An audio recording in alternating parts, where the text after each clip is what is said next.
السلام عليكم، عاملين ايه؟ يا رب تكونوا بألف خير وبصحة وسعادة وسلامة.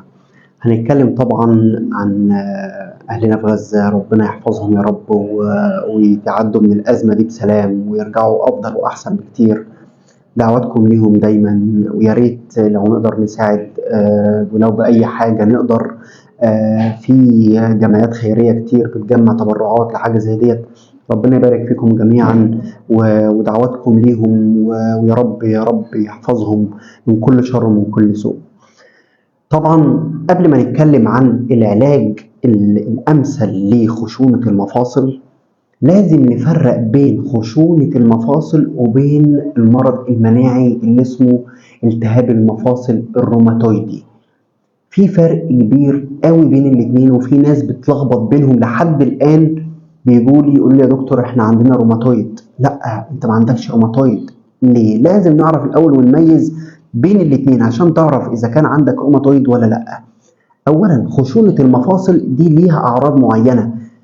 ممكن يكون ست كبيرة في السن، ممكن يكون عمرها كبير، ممكن يكون بيجي لها في جنب واحد بس، يا رجلها اليمين أو رجلها الشمال أو ركز في دي.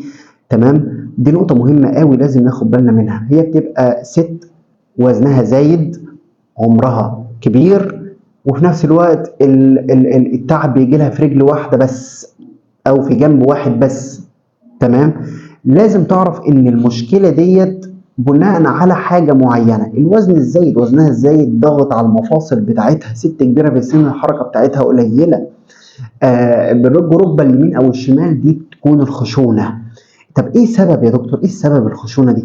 السبب بيبقى فيه ماده لزجه اسمها جلوكوزامين. الماده ديت موجوده في المفاصل، دي بتلين المفاصل ازاي؟ الحركه بتاعت المفاصل عشان تفضل راحه جايه راحه جايه، ديت بيحتاج لها ماده تكون موجوده. عارفين انتوا في العربيات بيكون في شحم حوالين العربيه، العجله من جوه، علشان لو انا ما حطيتش شحم يزيتها يلينها هتقفش في بعضها، هتحصل احتكاك كبير. ده بالظبط اللي بيحصل معانا في الركبه بتاعتنا لما المادة الأساسية اللي موجودة مادة الجلوكوزامين دي بتقل في المفاصل، فبالتالي بتسبب ألم رهيب رهيب رهيب رهيب في المفاصل، وخصوصا إن احنا داخلين على فصل الشتاء. فبالتالي الناس اللي بتعاني من خشونة التعب بتاعهم بيزيد جدا جدا جدا. فطبعا احنا لازم نكون عارفين ايه السبب. طيب، على النقيض الروماتويد او التهاب المفاصل الروماتويدي، ده يا جماعه بيكون مرض مناعي، والادويه بتاعته في العلاج بتحد من المرض، ما بتقضيش عليه نهائي. مش لازم ان هي مثلا تكون ست، ممكن يكون راجل، ممكن يكون وزنه رفيع جدا، مش لازم يكون تخين.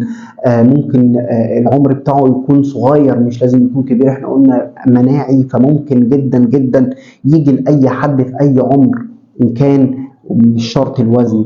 لكن الخشونة بتيجي نتيجة حاجات معينة احنا بنتعرض لها في اليوم أو على مدار الأيام، بتكون لي خشونة.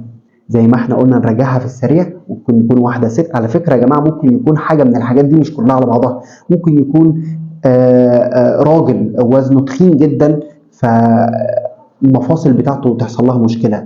الحركه بتاعته قليله جدا، ممكن يكون هي تعمل له مشكله. فاحنا الاساس بتاعنا كلايف ستايل نقلل الخشونه، لازم اكلنا يكون صحي، لازم الحركه بتاعتنا تكون معتدله. ما يبقاش انا قاعد طول اليوم وامشي لي 5 دقائق 10 دقائق نص ساعه ساعه في اليوم. ده طبعا قليل جدا الحركه، يعني لازم تتحرك، تعمل حاجه، تسوي حاجه. طبعا مع العلاج بتاعنا واللي احنا نقول عليه من اقوى العلاجات الموجوده لخشونه المفاصل. ايه هي؟ اولا يا جماعه، احنا كده احنا قلنا اللايف ستايل اللي احنا نمشي عليه. لو انا وزني زايد اقلل الوزن، لو انا ما بتحركش كتير اتحرك كتير.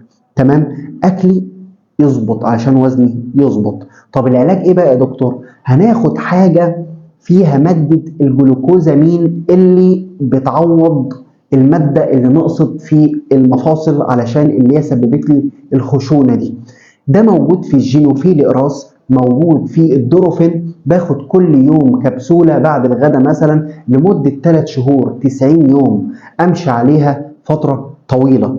طبعا بيكون في ألم شديد جدا جدا جدا. الألم ده لازم له علاج برضه ضروري، زي ايه؟ زي الكتافلام مثلا، قوي قوي، قرص يوميا او بعد الاكل او عند اللزوم، ده في اثناء الالم. خلي بالكم المنطقه دي لازم تتدفى كويس جدا جدا جدا، لازم تتدفى كويس جدا. طبعا انا ليه بدفيها؟ علشان ازود الدم في المنطقه دي. يعني هجيب كمادات، هعمل كمادات ميه دافيه. ده تالت نقطه. يبقى انا اول حاجه اخدنا الجيروفيل اقراص او الدوروفين اقراص لمده 3 شهور، المسكن بتاعنا عند اللزوم. تالت حاجه احنا هنستعمل دهان زي الفولتارين او الفلدين جل، بس قبل الدهان على طول هعمل الكمادات دي، كمادات ميه دافيه على المنطقه اللي فيها الخشونه بتاعتي. ليه؟ علشان ازود البلاد سبلاي، ازود الدم في المنطقه دي.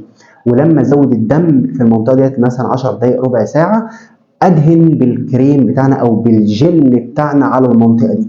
ده يا جماعه فايده العلاج بتاعه الجل، وده اللي هيدي نتيجه هايله جدا للجل اللي انت بتحطه. بيجي لي ناس كتير بتقول يا دكتور احنا الجل اللي بنحطه على ركبتنا ده ما بنحسش بيه في حاجه. طب ما انت ممكن تعمل الخطوه دي قبلها وتشوف النتيجه هتبقى عامله ازاي. الكمادات بتزود الدم هنا في المنطقه دي، وبالتالي لما اجي ادهن الجل بتاعي على المنطقه دي، الجل هيمتص بسهوله جدا، والدم كله هيتغذى بالماده الفعاله الموجوده في الجل، وبالتالي في ايه؟ هيتسكن وهيبقى كويس جدا ان شاء الله. احنا اتكلمنا عن العلاج الامثل لخشونه المفاصل، وعرفنا ازاي نفرق بين اذا كان انا عندي خشونه ولا لا، او افرقها بين المرض الروماتويد وخشونه المفاصل. اتمنى ان انا اكون فدتكم ولو بحاجه بسيطه. اي استفسار عندك ممكن تكلمني برايفت او تخش على الكومنتات. ما تنساش طبعا انك انت تشاركنا بشير من عندك، ده ذوقك واحترامك، فيد غيرك. لو حد محتاج اي حاجه في اي حاجه، تحت امركم في اي وقت. وشكرا جدا جدا لحضراتكم. السلام عليكم. انتظرونا في فيديوهات قادمه. انتظرونا في فيديوهات قادمه. السلام عليكم.